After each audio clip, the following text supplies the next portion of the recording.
take me why we write the Cl3 here. Valency will be transferred. That now aluminum here with the H2SO4. Then we write the Al2SO4 3. Now you tell me why we SO4 will make a bracket. Here we not have that. यहाँ पर हमने ये bracket पे यहाँ पर bracket में क्यों दे दिए? कुछ basic thing you should be know it there. Here we write the AL. यहाँ पर ब्रैकेट नहीं दिए. CL3 को without bracket we write it there. But here we SO4 we make a bracket. Close in the bracket. Why? क्या? नहीं. This is the radical. What is the radical? And what is the meaning of a radical? Group of atoms join together but work like to a single element. That is the radical. So water has no valency. Water का valency नहीं है. Yes. Where OH का valency है 1. क्यों? Reaction में जब भी भाग लेगा वाटर हाइड्रोजन क्या दे रहा है देगा, लेकिन OH क्या है कॉर्डिनेट ग्रुप. अब जैसे क्या सल्फेट देखो, सल्फेट क्या है when heat is there then it is come together. एक साथ सल्फेट निकला, टूटा नहीं. So group of atom, सब atom, all atom contain the valency. So group of atom but work like a single element has the valency. That's why SO4 has the radical, it has the valency 2. देखो radical में PO4 3, कुछ radical तुम लोग जो आएगा लिख देना. SO4 का आएगा 2, OH का आएगा 1, NO3 का आएगा 1, CO4 का 3 और कार्बोनेट का 2. SO3 का भी आएगा 2. ये सब है रेडिकल. ये कुछ रेडिकल इंपॉर्टेंट रेडिकल का वैलेंसी हम लिख दिए हैं.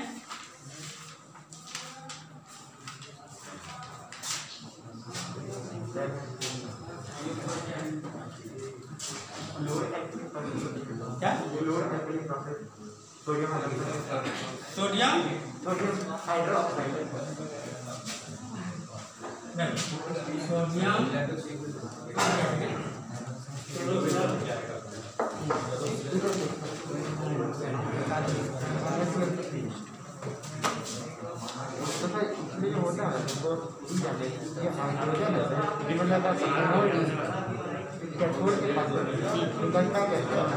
गैस है, गैस निकल जाता है.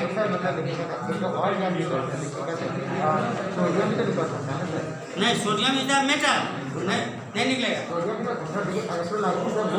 नहीं देखो क्या था हम बता रहे हैं. अगर हम इलेक्ट्रोलाइसिस किए सकते हैं तो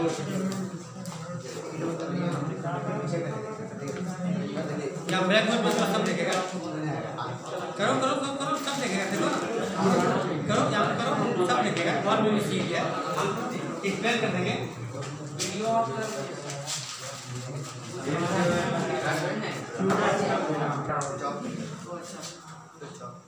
ये जो है एक भी मिनट कोई भी एलिमेंट एटॉमिक स्टेट में नहीं पाता except inner gas.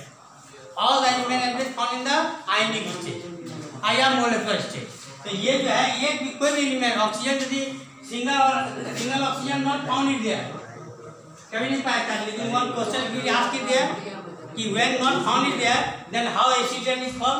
Because oxygen nitrogen plus oxygen together in the molecular state how they are reacting there. ये रिएक्शन कैसे करता है क्योंकि ऑक्सीजन में they never be reacted there. कभी कर सकता है नहीं कर सकता. तो हाउ दे आर रिएक्ट कैसे रिएक्शन कर लिया नाइट्रोजन ऑक्सीजन में.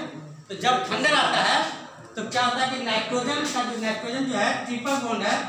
नाइट्रोजन हाई वोल्टेज जब थंडर आता है ये नाइट्रोजन और ऑक्सीजन अलग रहता है.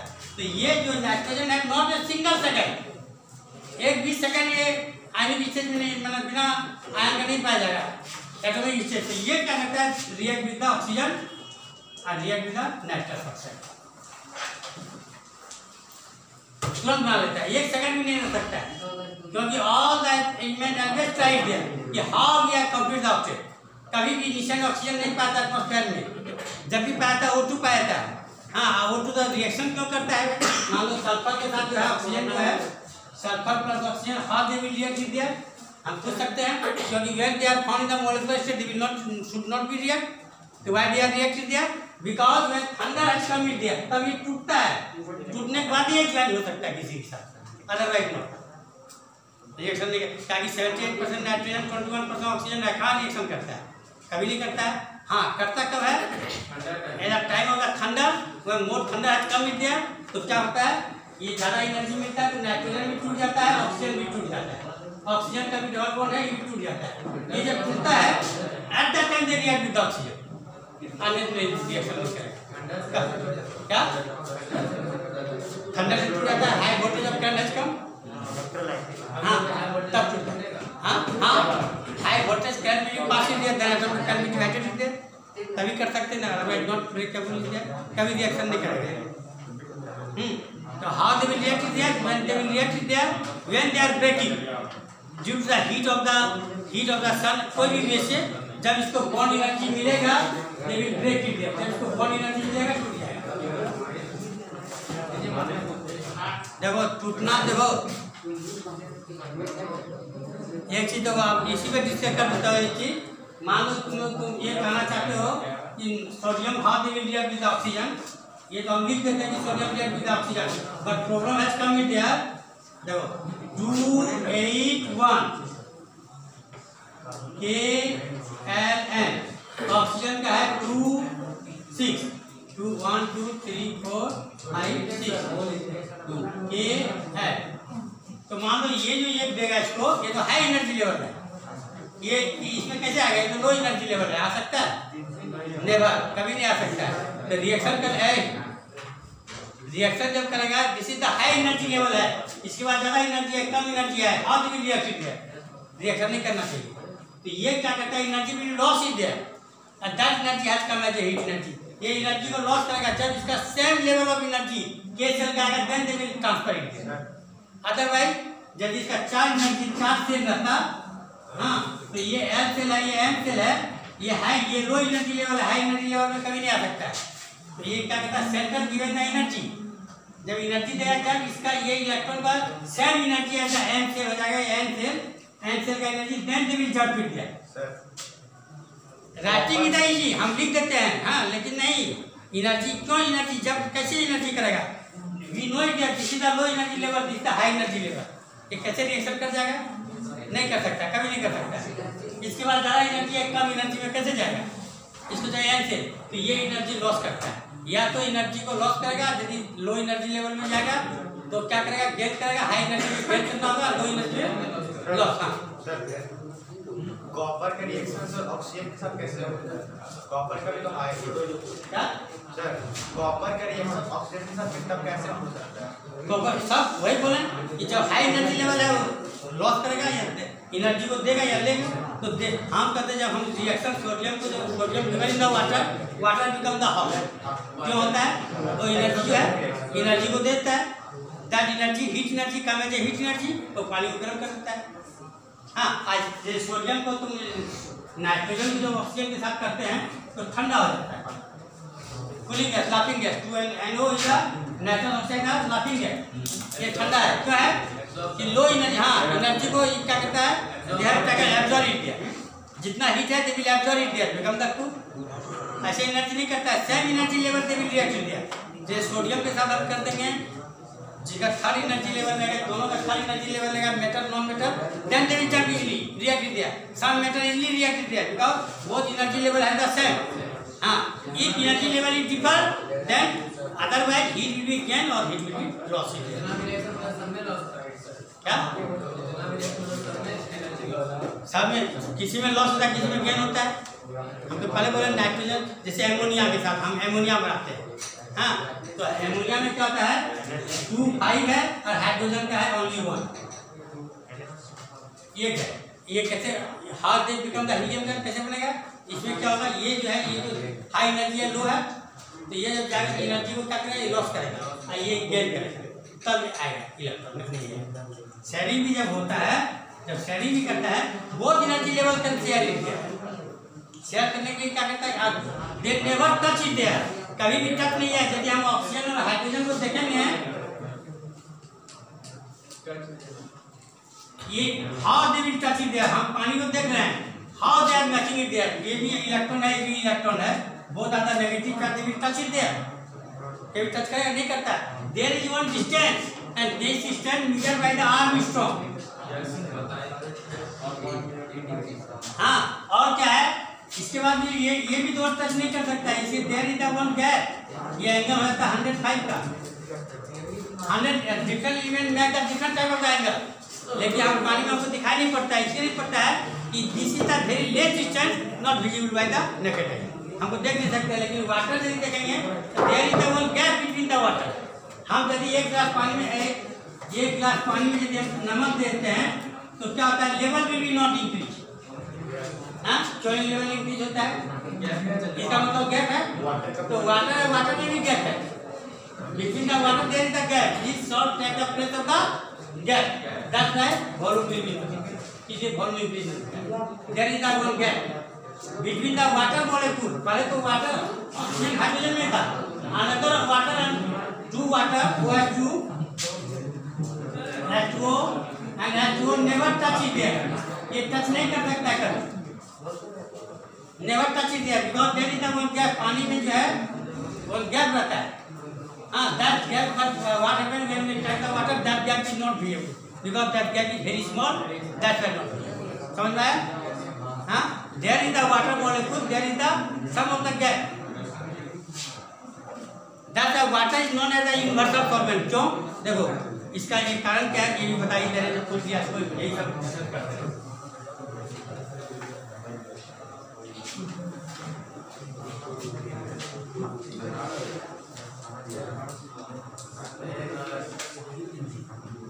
देखो, इसका मास है 16 ग्राम, इसका मास है 1 ग्राम। बढ़िया समझ लो, ये कोर्स का चीज नहीं है, लेकिन that will be work in the higher classes. हाँ, देखो, ये जो ऑक्सीजन है इसका 16 ग्राम है, इसका 1 ग्राम है, तो ये जो 16 ग्राम 1 ग्राम को जो टालेगा, हम क्या जानते हैं, all of the object attract to each other by the law of the Newton law of motion. क्या कोई भी ऑब्जेक्ट है एक दूसरे को अपने ओर टालता है, तो क्या आता है, higher, suppose that we are keep one chalk is there, the chalk will fall it there. Why are we not putting out this duster? Is this chalk? और इसके बाद जब एक्सट्रैक्शन पावर है तो इसको तो आपको टालना चाहिए, यस टालता है, ये भी आपको टाल रहा है, आप इसको टाल रहा है, लेकिन इसका मास क्या कम है, जिसका मास ज्यादा लगा, depend upon the two thing, distance and mass. इसका मास कम है, अट्रैक्ट है, तो ये 16 ग्राम है, ये ऑक्सीजन 1 ग्राम है, तो ये जब अट्रैक्ट करेगा इसको, तो ये गिव अप द इलेक्ट्रॉन, इसमें क्या होता है, डेल्टा पॉजिटिव आता है, इसमें डेल्टा नेगेटिव होता है, क्या लॉस है इलेक्ट्रॉन, इसमें जो है डेल्टा चार्ज रहता है पानी का, इसमें डेल्टा चार्ज, इसके भी delta positive delta negative. Why? Because जब ये इसको टांग रहा है तो ये टांग रहा है तो लूज द इलेक्ट्रॉन, हाँ, ये जब टांगेगा तो पॉजिटिव चार्ज हो जाएगा, कोई भी जब इलेक्ट्रॉन को टांगता है तो नंबर ऑफ इलेक्ट्रॉन इंक्रीज, तो ये चार्ज आता है ऑक्सीजन में, डेल्टा पॉजिटिव, और इसमें delta negative. Due to this, अब दूसरा जो वाटर मॉलिक्यूल होगा इसमें भी जब डेल्टा पॉजिटिव होगा, how they are attach together, attach करेगा नहीं करेगा, that's why this is the gap, इसलिए इसके बीच में गैप रहता है। वाटर मॉलिक्यूल, वन मॉलिक्यूल के बीच दूसरा मॉलिक्यूल का जो वाटर है, there is one small gap, very small gap that will not visible by the eye, but there is the one gap, क्योंकि automatic same charge never can touch it there, touch नहीं कर सकता है, तो फिर water में कैसे करेगा, जब इसमें डेल्टा पॉजिटिव है, अंडर मोल ऑफ वाटर जो है, ऑक्सीजन जो आएगा, ऑक्सीजन को क्या करेगा, डिफरेंट हाइड्रोजन के बगल में आएगा, ये नेगेटिव चार्ज है, ये डेल्टा पॉजिटिव है, तो ये वाटर जब दूसरा वाटर के बीच में आएगा, वाटर पहले बनता कैसे, देखो, वाटर में ऑक्सीजन रहता है ऊपर, हाइड्रोजन रहता है नीचे, ताकि ये दो चीज है, भारी चीज रहेगा, हल्का चीज रहेगा, हम ऊपर स्वयं क्या हल्का चीज नीचे आ जाएगा, हाइड्रोजन में भी है, इसलिए क्या होता है कि ये डेल्टा चार्ज जब आता है, ये इधर से हवा आ रहा है, इधर से हवा आ रहा है, बोलता कि जो है आकाश में बादल फट गया, बादल फटना क्या है, सेम चार्ज, ये दोनों एक साथ आ रहा है, इसके बाद भी पॉजिटिव चार्ज है, इसके बाद भी पॉजिटिव चार्ज है, हाँ, वो चार्ज अट्रैक्ट टुगेदर, ये इतना जो हवा दिया गया है, ये जो करो तब हो जाए, इसलिए क्या होता है, साउंड, जैसे है दो चार्ज को समझा देंगे, दैट्स व्हाई साउंड, ठंडा रहता है। यही कारण है थंडर आने का। इसी को कहते हैं बादल फट गया। नो, फटता नहीं है। Same charge are attractive to each other. ऐसा नहीं होता है। जैसे क्या है, हाइड्रोजन गैस हीलियम कैसे बना? एक चीज बताओ, सन में जो है hydrogen become the helium, we know it है। Hydrogen in the inside of the helium बना क्या कैसे जुड़ गया? Same charge how they are attaching together? मतलब शेयर ऑफ इलेक्ट्रॉन करके को वैलेंट बॉन्ड कराया क्या? शेयर ऑफ इलेक्ट्रॉन करके कैसे? को वैलेंट बॉन्ड हाइड्रोजन जो है, हाइड्रोजन जो हीलियम बन रहा है, हीलियम का एटॉमिक मास है 2, प्रोटॉन है 2 है। How it become the proton charge? How they hydrogen मिल गया कैसे? वही तो कहते हैं सेम चार्ज हाउ प्रोटॉन कैसे? प्रोटॉन कैसे मिलेगा? जब दो चार्ज सेम चार्ज कैसे मिलेगा? नहीं, क्या होता है देखो, सन में क्या होता है कि जब एक हाइड्रोजन बहुत दिन तक जब टच करता है हाइड्रोजन, तो इतना हीट देता है ये कि ये बगल का हाइड्रोजन को पुश करता है, ये सीधा आगे बढ़ जाता है। जैसे मान लो 2 नेगेटिव चार्ज है, हाँ, हम यदि चाहें वैसे हाथ से चला सकते हैं मैग्नेट का। यदि हम एक मैग्नेट इधर रखते हैं, एक magnet negative charge same charge लाते हैं, डिफ्लेक्ट कर जाता है। यदि हम प्रेशर देंगे तो टच करेगा कि नहीं? हाँ, कर जाएगा। तो यहाँ पर क्या होता है, सन में क्या होता है कि हाइड्रोजन गैस में एक हाइड्रोजन पहले रिएक्शन करता है और इतना हीट देता है कि अपना बगल का हाइड्रोजन को पुश करता है, सीधा जाके घुस जाता है। All the time factors in the sun. इसलिए helium is the form inside of the earth is the helium. Sun का जो इनसाइड है हीलियम बन रहा है, that's why sun is the cool. और आउटसाइड में जो है ये हो रहा है हाइड्रोजन बम का रिएक्शन। आउटसाइड जो सन का जो है ये चल रहा है रेड जेन फेज। हमारा जो सन का जो फेज है ये रेड जेन फेज है। रेड जेन फेज के बाद क्या होगा? After that one period will become, जिस दिन कभी हीलियम यदि टच कर दिया, हाँ, तो वो हीलियम टच करेगा, क्या बनेगा? कार्बन। कार्बन बनेगा, a lot of heat will produce. करता क्या है उसमें जो है, सन जो है इतना हीट प्रोड्यूस होगा, sun divided in the many part, which part bigger than the earth they again become the sun. आज जो छोटा पार्ट रहेगा they are moving here and there, तो इधर घूमते रहेगा, that is called the black hole. Hydrogen कैसे खत्म होगा? हाइड्रोजन खत्म कैसे होगा? हाइड्रोजन गैस जो है अटैच करते जाएगा, तो जब जाएगा तो बगल में जितना हाइड्रोजन है टान बाय द, इसके पास ग्रेविटेशनल पावर आएगा, टान लेगा, टानते टानते फिर बढ़ा। तो कहता है कि सन विच में bond become the red giant and die. Die कब होता है? जिसमें हीलियम बनते, जब हीलियम पूरा बन जाएगा, बीच में सन ठंडा है, बनते बनते बनते बनते एक समय ऐसा आएगा आफ्टर द 500 और 1000 ईयर, जिस दिन हीलियम टच करेगा कार्बन बनेगा। तो कार्बन जब बनेगा तो इतना हीट आएगा, लाइफ इज नॉट पॉसिबल। हाँ, सन डिवाइड जब होगा तो लाइफ इज नॉट पॉसिबल। जितना कहता है 1 साल में हीट आता है 1 मिनट में आएगा। और नहीं तो आप ग्रेविटेशनल पावर में नहीं इंक्रीज, तो क्या होगा? आदमी जो है उसमें जो होगा they can tolerate that temperature, उसको अडॉप्ट कर लेगा। अब उस समय का जो आदमी होगा ऐसे हम लोग का नहीं होगा, उसके पास इतना हीट, इतना ताकत होगा कि जैसे वो ग्रेविटेशनल पावर को टच कर लेगा, उसमें उसको जो है, इसका वेट अभी है 1 किलो, उसमें हो जाएगा 10 किलो। हाँ, तो आदमी के पास भी उतना स्ट्रेंथ आ जाएगा कि दे कैन पुल आउट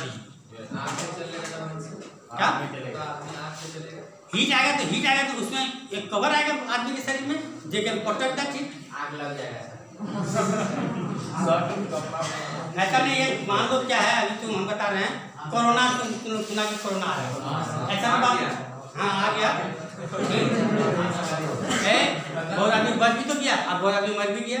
हाँ, आए ना, कोरोना का इफेक्ट खत्म हो रहा है, आस्ते आस्ते आस्ते आस्ते खत्म हो जाएगा सब। हाँ, तो उसी तरह क्या होता है, वी आर एडप्ट, हम एडप्ट कर लेंगे उसमें। शुरू में थोड़ा आदमी मरेगा। हाँ हाँ, पहले बहुत आदमी मरेगा। कैनॉट बी टॉलरेट, जो हीट को टॉलरेट नहीं करेगा वो मर जाएगा। जैसे कहता है सी लेवल भी इंक्रीज है, एक दिन तो ऐसा भी आएगा सी लेवल में इंक्रीज करेगा। जिस दिन सी लेवल इंक्रीज करेगा तो पानी पूरा, फिर अर्थ तो है वाटर, पानी आ जाएगा। क्या होगा? हमारे में भी एडेप्टेशन आएगा। At the time we start living in the water, हम जब पानी में रहने लगेंगे तो उसके अनुसार हमारे शरीर में सब कुछ ग्रोथ हो जाएगा automatically. We can adapt that life. And science will say who will be adapt the life, they can live in the earth. जो adapt नहीं करेगा वो मर जाएगा।